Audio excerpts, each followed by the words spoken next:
الکافرون نام۔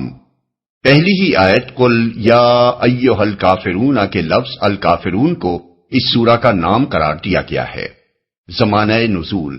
حضرت عبداللہ بن مسعود، حضرت حسن بصری اور اکرمہ کہتے ہیں کہ یہ سورہ مکی ہے۔ حضرت عبداللہ بن زبیر کہتے ہیں مدنی ہے، اور حضرت عبداللہ بن عباس اور قتادہ سے دو قول منقول ہوئے ہیں، ایک یہ کہ یہ مکی ہے اور دوسرا یہ کہ مدنی ہے، لیکن جمہور مفسرین کے نزدیک یہ مکی سورت ہے اور اس کا مضمون خود اس کے مکی ہونے پر دلالت کر رہا ہے۔ تاریخی پس منظر: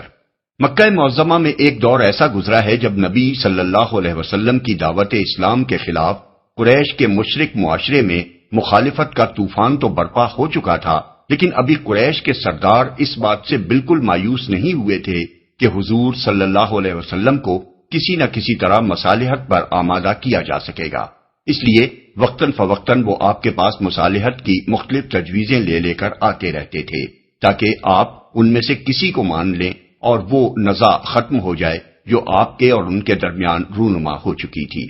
اس سلسلے میں متعدد روایات احادیث میں منقول ہوئی ہیں۔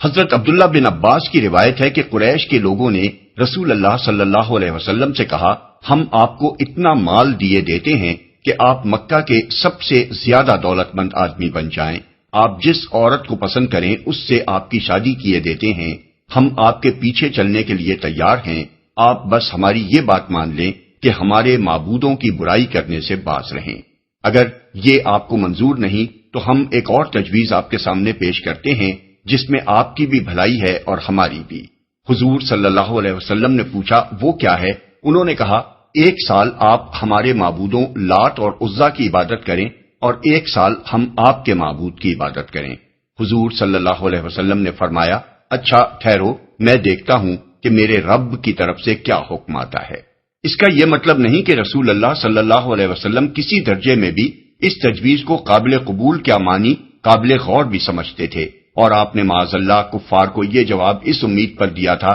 کہ شاید اللہ تعالیٰ کی طرف سے اس کی منظوری آ جائے، بلکہ دراصل یہ بات بالکل ایسی ہی تھی جیسے کسی ماتحت افسر کے سامنے کوئی بیجا مطالبہ پیش کیا جائے اور وہ جانتا ہو کہ اس کی حکومت کے لیے یہ مطالبہ قابل قبول نہیں ہے، مگر وہ خود صاف انکار کر دینے کے بجائے مطالبہ کرنے والوں سے کہے کہ میں آپ کی درخواست اوپر بھیجے دیتا ہوں، جو کچھ وہاں سے جواب آئے گا وہ آپ کو بتا دوں گا۔ اس سے فرق یہ واقع ہوتا ہے کہ ماتحت افسر اگر خود ہی انکار کر دے تو لوگوں کا اصرار جاری رہتا ہے،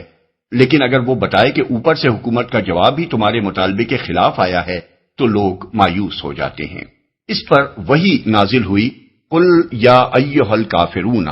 اور یہ کہ قل افغیر اللہ تامرونی اعبد ایھا الجاہلون۔ الزمر آیت 64۔ ان سے کہو اے نادانو، کیا تم مجھ سے یہ کہتے ہو کہ اللہ کے سوا میں کسی اور کی عبادت کروں؟ ابن جریر، ابن ابی حاتم، طبرانی۔ ابن عباس رضی اللہ عنہ کی ایک اور روایت یہ ہے کہ قریش کے لوگوں نے حضور صلی اللہ علیہ وسلم سے کہا، اے محمد، اگر تم ہمارے معبود بتوں کو چوم لو تو ہم تمہارے معبود کی عبادت کریں گے۔ اس پر یہ سورت نازل ہوئی۔ عبد بن حمید۔ سعید بن مینا یعنی ابو بختری کے آزاد کردہ غلام کی روایت ہے کہ ولید بن مغیرہ، عاص بن وائل، اسود بن مطلب اور امیہ بن خلف رسول اللہ صلی اللہ علیہ وسلم سے ملے اور آپ سے کہا، اے محمد، آؤ ہم تمہارے معبود کی عبادت کرتے ہیں اور تم ہمارے معبودوں کی عبادت کرو، اور ہم اپنے سارے کاموں میں تمہیں شریک کیے لیتے ہیں۔ اگر وہ چیز جو تم لے کر آئے ہو اس سے بہتر ہوئی جو ہمارے پاس ہے تو ہم تمہارے ساتھ اس میں شریک ہوں گے اور اپنا حصہ اس سے پا لیں گے، اور اگر وہ چیز جو ہمارے پاس ہے اس سے بہتر ہوئی جو تم لائے ہو تو تم ہمارے ساتھ اس میں شریک ہوگے اور اس سے اپنا حصہ پالو گے۔ اس پر اللہ تعالیٰ نے یہ وحی نازل فرمائی کہ قل یا ایھا الکافرون۔ ابن جریر، ابن ابی حاتم، ابن ہشام نے بھی سیرت میں اس واقعے کو نقل کیا ہے۔ وہب بن منبہ کی روایت ہے کہ قریش کے لوگوں نے رسول اللہ صلی اللہ علیہ وسلم سے کہا، اگر آپ پسند کریں تو 1 سال ہم آپ کے دین میں داخل ہو جائیں اور 1 سال آپ ہمارے دین میں داخل ہو جایا کریں۔ عبد بن حمید، ابن ابی حاتم۔ ان روایات سے معلوم ہوتا ہے کہ ایک مرتبہ ایک ہی مجلس میں نہیں بلکہ مختلف اوقات میں مختلف مواقع پر کفار قریش نے حضور صلی اللہ علیہ وسلم کے سامنے اس قسم کی تجویزیں پیش کی تھیں، اور اس بات کی ضرورت تھی کہ ایک دفعہ دو ٹوک جواب دے کر ان کی اس امید کو ہمیشہ کے لیے ختم کر دیا جائے کہ رسول اللہ صلی اللہ علیہ وسلم دین کے معاملے میں کچھ دو اور کچھ لو کے طریقے پر ان سے کوئی مصالحت کریں گے۔ موضوع اور مضمون۔ اس پس منظر کو نگاہ میں رکھ کر دیکھا جائے تو معلوم ہوتا ہے کہ یہ سورہ مذہبی رواداری کی تلقین کے لیے نازل نہیں ہوئی تھی جیسا کہ آج کل کے بعض لوگ خیال کرتے ہیں، بلکہ اس لیے نازل ہوئی تھی کہ کفار کے دین اور ان کی پوجا پاٹ اور ان کے معبودوں سے قطعی برات، بیزاری اور لا تعلقی کا اعلان کر دیا جائے اور انہیں بتا دیا جائے کہ دین کفر اور دین اسلام ایک دوسرے سے بالکل الگ ہیں، ان کے باہم مل جانے کا سرے سے کوئی سوال ہی پیدا نہیں ہوتا۔ یہ بات اگرچہ ابتداً قریش کے کفار کو مخاطب کر کے ان کی تجاویز مصالحت کے جواب میں کہی گئی تھی، لیکن یہ انہی تک محدود نہیں ہے، بلکہ اسے قرآن میں درج کر کے تمام مسلمانوں کو قیامت تک کے لیے یہ تعلیم دے دی گئی ہے کہ دین کفر جہاں جس شکل میں بھی ہے ان کو اس سے قول اور عمل میں برات کا اظہار کرنا چاہیے اور بلا رو رعایت کہہ دینا چاہیے کہ دین کے معاملے میں وہ کافروں سے کسی قسم کی مداہنت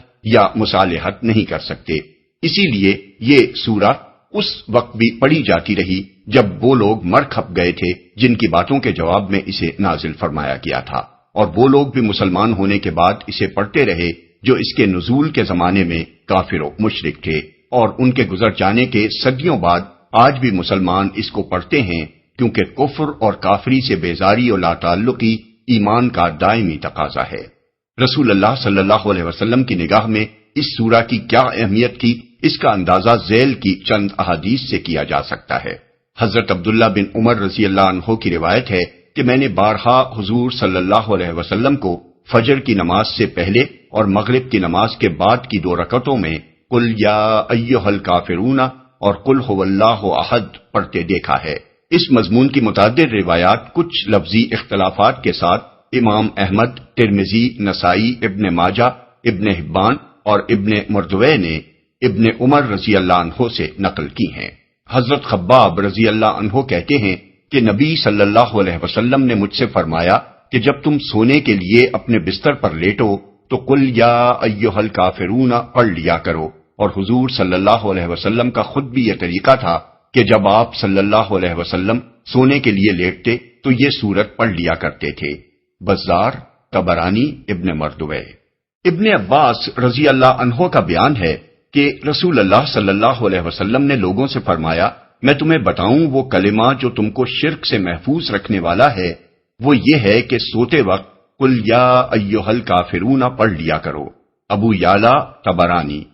حضرت انس رضی اللہ عنہ کہتے ہیں کہ رسول اللہ صلی اللہ علیہ وسلم نے حضرت معاذ بن جبل سے فرمایا، سوتے وقت قل یا ایھا الکافرون پڑھ لیا کرو کیونکہ یہ شرک سے برات ہے۔ بیہقی فی الشعب۔ فردہ بن نوفل اور عبد الرحمن بن نوفل دونوں کا بیان ہے کہ ان کے والد نوفل بن معاویۃ الاشجعی رضی اللہ عنہ نے رسول اللہ صلی اللہ علیہ وسلم سے عرض کیا کہ مجھے کوئی ایسی چیز بتا دیجئے جسے میں سوتے وقت پڑھ لیا کروں۔ آپ نے فرمایا، قل یا ایھا الکافرون آخر تک پڑھ کر سو جایا کرو کیونکہ یہ شرک سے برات ہے۔ مسند احمد، ابو داؤد، ترمذی، نسائی، ابن ابی شیبہ، حاکم ابن مردوے، بیہقی فی الشعب۔ ایسی ہی درخواست حضرت زید بن حارثہ رضی اللہ عنہ کے بھائی حضرت جبلہ بن حارثہ نے حضور صلی اللہ علیہ وسلم سے کی تھی، اور ان کو بھی آپ نے یہی جواب دیا تھا۔ مسند احمد، طبرانی۔ بسم اللہ الرحمن الرحیم۔ شروع اللہ کے نام سے جو رحمان و رحیم ہے۔ قل یا ایھا الکافرون لا اعبد ما تعبدون ولا انتم عابدون ما اعبد۔ کہہ دو کہ اے کافرو، میں ان کی عبادت نہیں کرتا جن کی عبادت تم کرتے ہو، اور نہ تم اس کی عبادت کرنے والے ہو جس کی عبادت میں کرتا ہوں۔ اے کافرو، اس آیت میں چند باتیں خاص طور پر توجہ طلب ہیں۔ نمبر 1، حکم اگرچہ نبی صلی اللہ علیہ وسلم کو دیا گیا ہے کہ آپ کافروں سے یہ بات صاف صاف کہہ دیں، لیکن آگے کا مضمون یہ بتا رہا ہے کہ ہر مومن کو وہی بات کافروں سے کہہ دینی چاہیے جو بات کی آیات میں بیان ہوئی ہے، حتیٰ کہ جو شخص کفر سے توبہ کر کے ایمان لے آیا ہو اس کے لیے بھی لازم ہے کہ دین کفر اور اس کی عبادات اور معبودوں سے اسی طرح اپنی برت کا اظہار کر دے۔ بس لفظ قل یعنی کہہ دو کہ اولین مخاطب تو رسول اللہ صلی اللہ علیہ وسلم ہی ہیں، مگر یہ حکم حضور کے لیے خاص نہیں ہے بلکہ آپ کے واسطے سے ہر مومن کو پہنچتا ہے۔ نمبر 2، کافر کا لفظ کوئی گالی نہیں ہے جو اس آیت کے مخاطبوں کو دی گئی ہو، بلکہ عربی زبان میں کافر کے معنی انکار کرنے والے اور نہ ماننے والے یعنی ان بلیور کے ہیں، اور اس کے مقابلے میں مومن کا لفظ مان لینے اور تسلیم کرنے والے یعنی بلیور کے لیے بولا جاتا ہے۔ لہذا اللہ کے حکم سے نبی صلی اللہ علیہ وسلم کا یہ فرمانا کہ اے کافرو دراصل اس معنی میں ہے کہ اے وہ لوگو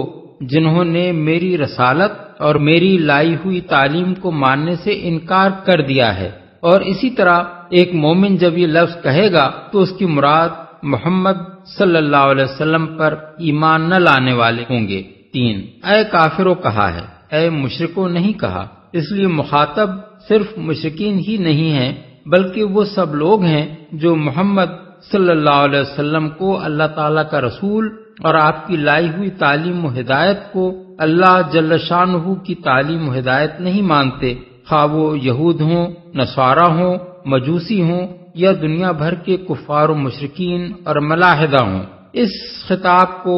صرف قریش یا عرب کے مشرکین تک محدود رکھنے کی کوئی وجہ نہیں ہے۔ نمبر 4، منکرین کو اے کافروں کہہ کر خطاب کرنا بالکل ایسا ہی ہے جیسے ہم کچھ لوگوں کو اے دشمنوں یا اے مخالفوں کہہ کر مخاطب کریں۔ اس طرح کا خطاب دراصل مخاطبوں کی ذات سے نہیں ہوتا بلکہ ان کی صفت دشمنی اور صفت مخالفت کی بنا پر ہوتا ہے، اور اسی وقت تک کے لیے ہوتا ہے جب تک ان میں یہ صفت باقی رہے۔ اگر ان میں سے کوئی دشمنی مخالفت چھوڑ دے یا دوست اور حامی بن جائے تو وہ اس خطاب کا مخاطب نہیں رہتا۔ بالکل اسی طرح جن لوگوں کو اے کافروں کہہ کر خطاب کیا گیا ہے وہ بھی ان کی صفت کفر کے لحاظ سے ہے نہ کہ ان کی ذاتی حیثیت سے۔ ان میں سے جو شخص مرتے دم تک کافر رہے اس کے لیے تو یہ خطاب دائمی ہوگا، لیکن جو شخص ایمان لے آئے وہ اس کا مخاطب نہ رہے گا۔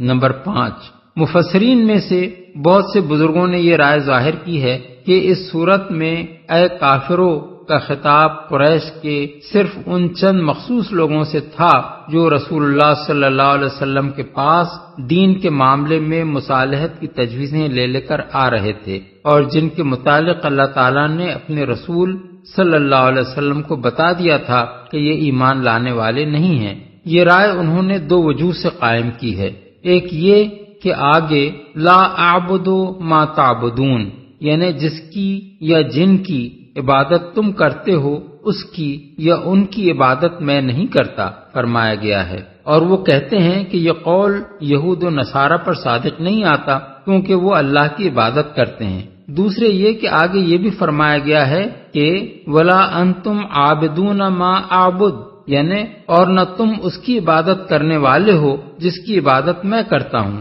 اور ان کا استدلال یہ ہے کہ یہ قول ان لوگوں پر صادق نہیں آتا جو اس صورت کے نزول کے وقت کافر تھے اور بعد میں ایمان لے آئے، لیکن یہ دونوں دلیلیں صحیح نہیں ہیں۔ جہاں تک ان آیتوں کا تعلق ہے ان کی تشریح تو ہم آگے چل کر کریں گے جس سے معلوم ہو جائے گا کہ ان کا وہ مطلب نہیں ہے جو ان سے سمجھا گیا ہے۔ یہاں اس استدلال کی غلطی واضح کرنے کے لیے صرف اتنی بات کہہ دینا کافی ہے کہ اگر اس سورہ کے مخاطب صرف وہ لوگ تھے تو ان کے مرکب جانے کے بعد اس سورہ کی تلاوت جاری رہنے کی آخر کیا وجہ ہے، اور اسے مستقل طور پر قرآن میں درج کر دینے کی کیا ضرورت تھی کہ قیامت تک مسلمان اسے پڑھتے رہیں۔ عبادت تم کرتے ہو، اس میں وہ سب معبود شامل ہیں جن کی عبادت دنیا بھر کے کفار اور مشرکین کرتے رہے ہیں، اور کر رہے ہیں، خواہ وہ ملائکہ ہوں، جن ہوں، انبیاء اور اولیاء ہوں، زندہ یا مردہ انسانوں کی ارواح ہوں، یا سورج، چاند، ستارے، جانور، درخت، دریا، بت اور خیالی دیویاں اور دیوتا ہوں۔ اس پر یہ سوال کیا جا سکتا ہے کہ مشرکین عرب اللہ تعالیٰ کو بھی تو معبود مانتے تھے، اور دنیا کے دوسرے مشرکین نے بھی قدیم زمانے سے آج تک اللہ کے معبود ہونے کا انکار نہیں کیا ہے۔ رہے اہل کتاب تو وہ اصل معبود تو اللہ ہی کو تسلیم کرتے ہیں، پھر ان سب لوگوں کے تمام معبودوں کی عبادت سے کسی استثناء کے بغیر برت کا اعلان کیسے صحیح ہو سکتا ہے، جبکہ اللہ بھی ان میں شامل ہے؟ اس کا جواب یہ ہے کہ اللہ کو معبودوں کے مجموعے میں ایک معبود کی حیثیت سے شامل کر کے اگر دوسروں کے ساتھ اس کی عبادت کی جائے تو وہ شخص جو توحید پر ایمان رکھتا ہو لازماً اس عبادت سے اپنی برت کا اظہار کرے گا، کیونکہ اس کے نزدیک اللہ معبودوں کے مجموعے میں سے ایک معبود نہیں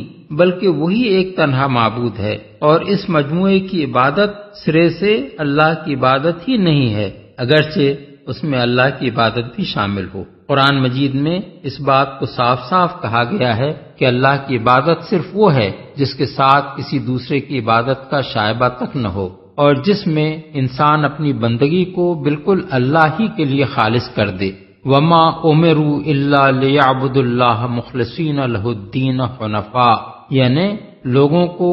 اس کے سوا کوئی حکم نہیں دیا گیا کہ وہ بالکل یکسو ہو کر اپنے دین کو اللہ کے لیے خالص کر کے اس کی عبادت کریں۔ سورہ البینہ آیت 5۔ یہ مضمون بکثرت مقامات پر قرآن میں پوری وضاحت کے ساتھ اور پورے زور کے ساتھ بیان کیا گیا ہے۔ مثال کے طور پر ملاحظہ ہو سورہ النساء آیات 145 اور 146، سورہ الاعراف آیت 29، سورہ الزمر آیات 2، 3، 11، 14، 15، سورہ المؤمن آیات 14 اور 64 تا 66۔ یہی مضمون ایک حدیث قدسی میں بیان کیا گیا ہے جس میں رسول اللہ صلی اللہ علیہ وسلم فرماتے ہیں، اللہ تعالیٰ کا ارشاد ہے کہ میں سب سے بڑھ کر ہر شریک کی شرکت سے بے نیاز ہوں۔ جس شخص نے کوئی عمل ایسا کیا جس میں میرے ساتھ کسی اور کو بھی اس نے شریک کیا ہو، اس سے میں بری ہوں، اور وہ پورا کا پورا عمل اسی کے لیے ہے جس کو اس نے شریک کیا۔ بحوالہ مسلم، مسند احمد اور ابن ماجہ۔ پس در حقیقت اللہ کو 2 یا 3 یا بہت سے خداؤں میں سے ایک قرار دینا اور اس کے ساتھ دوسروں کی بندگی و پرستش کرنا ہی تو دراصل وہ اصل کفر ہے جس سے اظہار برت کرنا اس صورت کا مقصود ہے۔ عبادت میں کرتا ہوں۔ اصل الفاظ ہیں ما اعبدو۔ عربی زبان میں ما کا لفظ عموماً بے جان یا بے عقل چیزوں کے لیے استعمال ہوتا ہے، اور ذی عقل ہستیوں کے لیے من کا لفظ بولا جاتا ہے۔ اس بنا پر یہ سوال پیدا ہوتا ہے کہ یہاں من اعبدو کہنے کے بجائے ما اعبدو کیوں کہا گیا ہے؟ اس کے 4 جواب عام طور پر مفسرین نے دیے ہیں۔ ایک یہ کہ یہاں ما بمعنی من ہے، دوسرے یہ کہ یہاں ما بمعنی الذی یعنی جو یا جس ہے، تیسرے یہ کہ دونوں فقروں میں ما مصدر کے معنی میں ہے، اور اس کا مطلب یہ ہے کہ میں وہ عبادت نہیں کرتا جو تم کرتے ہو، یعنی مشرکانہ عبادت، اور تم وہ عبادت نہیں کرتے جو میں کرتا ہوں، یعنی موحدانہ عبادت۔ چوتھے یہ کہ پہلے فقرے میں چونکہ ما تعبدون فرمایا گیا ہے، اس لیے دوسرے فقرے میں کلام کی مناسبت برقرار رکھتے ہوئے ما اعبدو فرمایا گیا ہے، لیکن دونوں جگہ صرف لفظ کی یکسانی ہے، معنی کی یکسانی نہیں ہے۔ اس کی مثالیں قرآن مجید میں دوسری جگہ بھی ملتی ہیں۔ مثلا سورہ بقرہ آیت 194 میں فرمایا گیا ہے فَمَنِ اعْتَدَىٰ عَلَيْكُمْ فَاعْتَدُوا عَلَيْهِ بِمِثْلِ مَا اعْتَدَىٰ عَلَيْكُمْ، یعنی جو تم پر زیادتی کرے اس پر تم ویسی زیادتی کرو جیسی اس نے تم پر کی ہے۔ ظاہر ہے کہ زیادتی کا ویسا ہی جواب جیسی زیادتی کی گئی ہو زیادتی کی تعریف میں نہیں آتا، مگر محض کلام کی یکسانی کے لیے جواباً زیادتی کا لفظ استعمال کیا گیا ہے۔ اسی طرح سورہ توبہ آیت 67 میں ارشاد ہوا ہے نسوا اللہ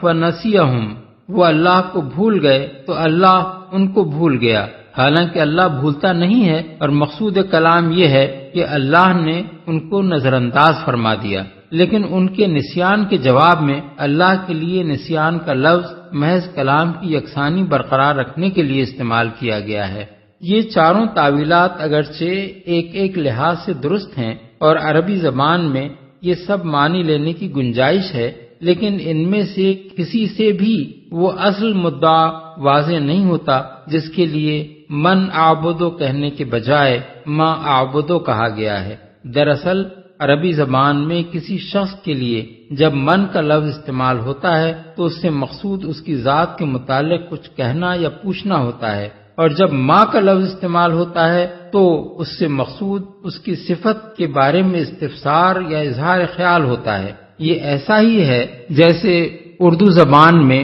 جب ہم کسی شخص کے متعلق پوچھتے ہیں کہ یہ صاحب کون ہیں تو مقصد اس شخص کی ذات سے تعارف حاصل کرنا ہوتا ہے، مگر جب ہم کسی شخص کے متعلق پوچھتے ہیں کہ یہ صاحب کیا ہیں تو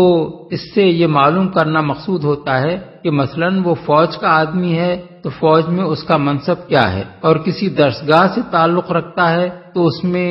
ریڈر ہے، لیکچرر ہے، پروفیسر ہے، کس علم یا فن کا استاد ہے، کیا ڈگریاں رکھتا ہے وغیرہ۔ بس اگر اس آیت میں یہ کہا جاتا کہ لا انتم عابدون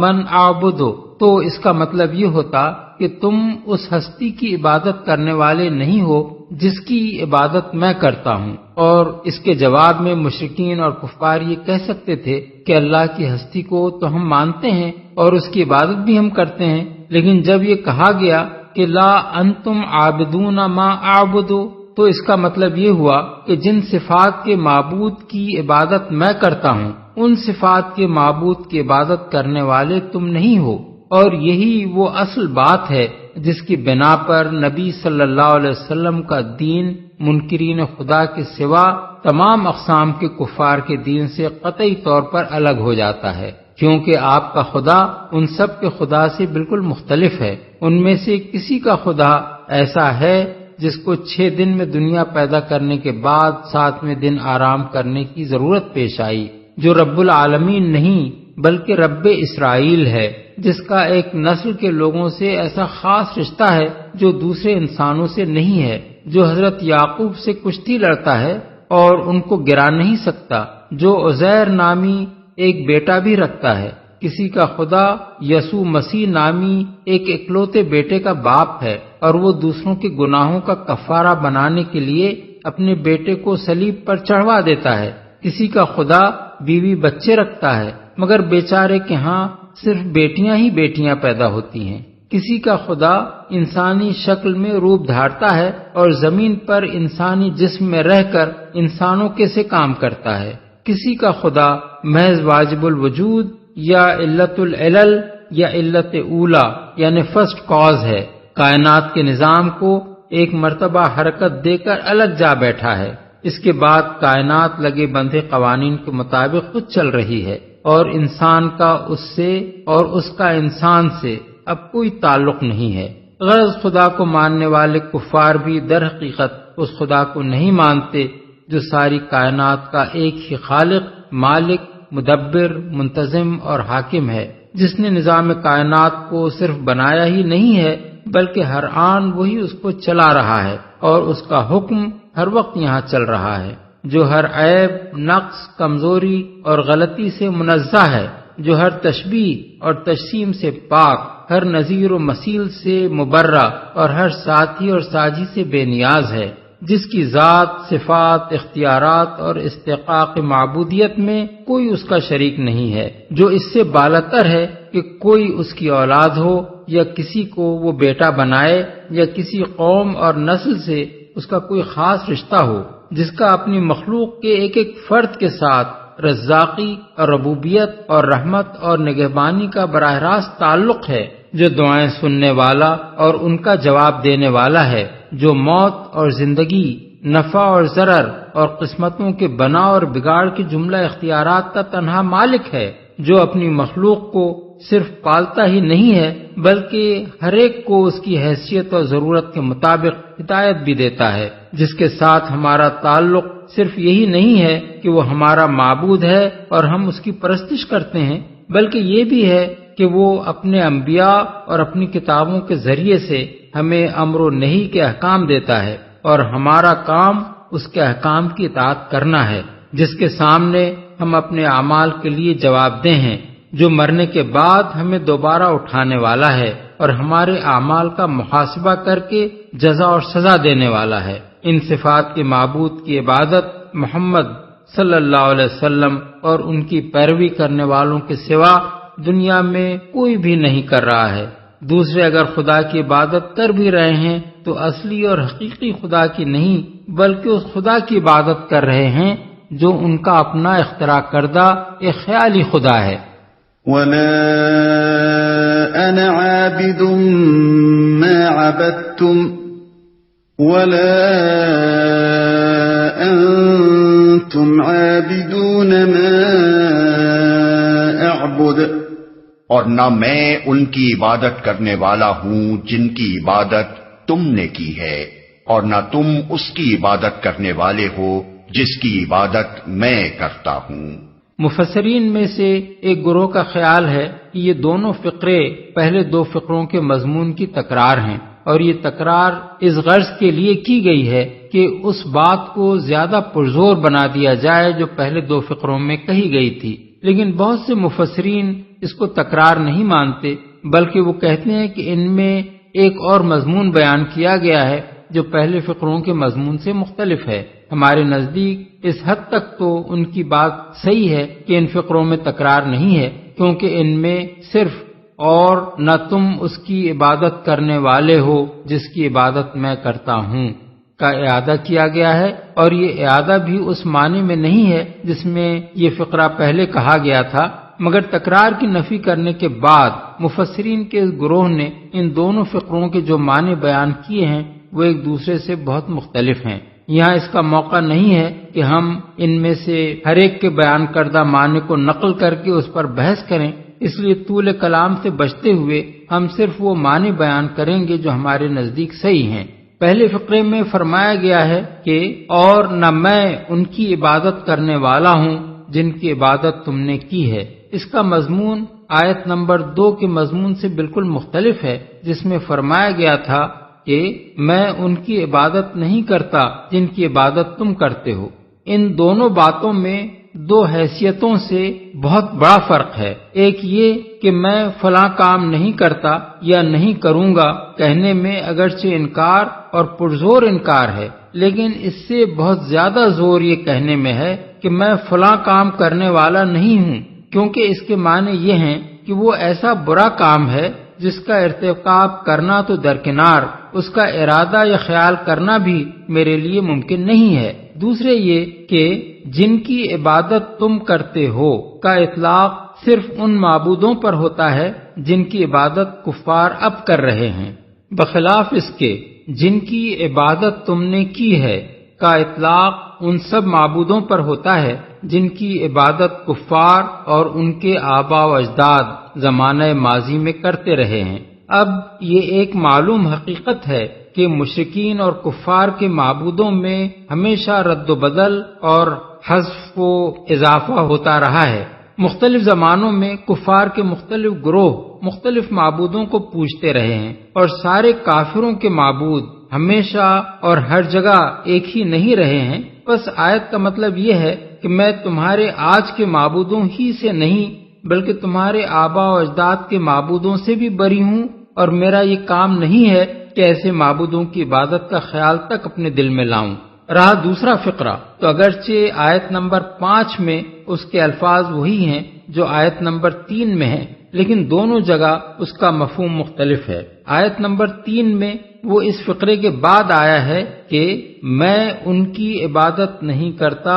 جن کی عبادت تم کرتے ہو، اس لیے اس کا مطلب یہ ہے کہ اور نہ تم ان صفات کے معبود واحد کی عبادت کرنے والے ہو جس کی عبادت میں کرتا ہوں۔ اور آیت نمبر 5 میں وہ اس فقرے کے بعد آیا ہے کہ اور نہ میں ان کی عبادت کرنے والا ہوں جن کی عبادت تم نے کی ہے، اس لیے اس کے معنی یہ ہیں کہ اور نہ تم اس معبود واحد کی عبادت کرنے والے بنتے نظر آتے ہو جس کی میں عبادت کرتا ہوں، یا بالفاظ دیگر میرے لیے یہ ممکن نہیں ہے کہ جن جن کو تم نے اور تمہارے اسلاف نے پوجا ہے ان کا پجاری بن جاؤں، اور تم کو بہت سے معبودوں کی بندگی چھوڑ کر ایک معبود واحد کی عبادت اختیار کرنے سے جو چڑ ہے اس کی بنا پر تم سے یہ توقع نہیں ہے کہ اپنی اس غلط عبادت سے باز آ جاؤ گے اور اس کی عبادت کرنے والے بن جاؤ گے جس کی عبادت میں کرتا ہوں۔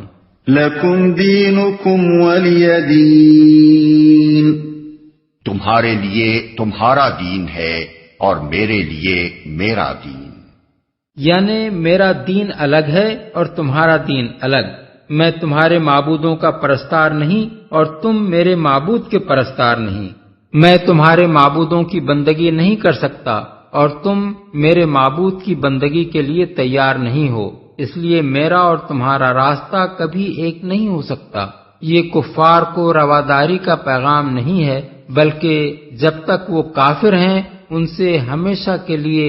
برت، بیزاری اور لا تعلقی کا اعلان ہے، اور اس سے مقصود ان کو اس امر سے قطعی اور آخری طور پر مایوس کر دینا ہے کہ دین کے معاملے میں اللہ کا رسول اور اس پر ایمان لانے والوں کا گروہ کبھی ان سے کوئی مصالحت کرے گا۔ یہی اعلان برت اور اظہار بیزاری اس سورت کے بعد نازل ہونے والی مکی سورتوں میں پے در پے کیا گیا ہے۔ چنانچہ سورہ یونس میں فرمایا، اگر یہ تجھے جھٹلاتے ہیں تو کہہ دے کہ میرا عمل میرے لیے ہے اور تمہارا عمل تمہارے لیے، جو کچھ میں کرتا ہوں اس کی ذمہ داری سے تم بری ہو اور جو کچھ تم کر رہے ہو اس کی ذمہ داری سے میں بری ہوں۔ آیت 41۔ پھر آگے چل کر اسی سورہ میں فرمایا، اے نبی کہہ دو کہ لوگو اگر تم میرے دین کے متعلق ابھی کسی شبہ میں ہو تو سن لو کہ اللہ کے سوا تم جن کی بندگی کرتے ہو میں ان کی بندگی نہیں کرتا،